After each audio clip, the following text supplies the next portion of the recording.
Ուրիշի ընտանիքի 31-րդ սերիան, որը կհեռարձակվի 2025-ի դեկտեմբերի 10-ին Փան Արմենիայով, խոստանում է դառնալ պատմության այն հանգրվանը, որտեղ անցյալը վերջապես հասնում է Արշակին, ստիպելով նրան վերանայել իր կյանքի ամենաբարդ ու ցավոտ որոշումները։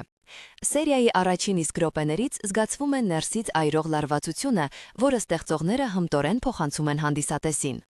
10 տարի առաջ ԱՄՆ հասնելը Արշակի ու Շուշանի համար պարզապես փոխադրում չէր, դա իրենց ապագայի մասին արված երդում էր, սակայն Շուշանի վաղ հեռանալը կտրեց այդ երդման կեսը, թողնելով Արշակին միայնակ փոքրիկ Արևի հետ։ Սերիալը շատ նուրդ կերպով ցույց է տալիս նրա ներսում տարիներով տևող պայքարը, վերադառնալ հայրենիք, թե մնալ հավատարիմ խոստմանը։ Իսկ երբ Արշակը ստանում է լուրը, որ իսկ քույրը ավտովթարի է ենթարկվել, կյանքն է արդեն ստիպում նրան վերադառնալ։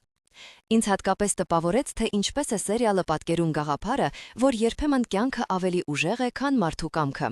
Կան հանդիպումներ, որոնք չեն ծրագրվում, կան ճանապարհներ, որոնք չեն սպասում։ Եվ որքան էլ աշխարհը մեծ լինի, միշտ կա մի անկյուն, որը քեզ կանչում է ու տանում դեպի տուն։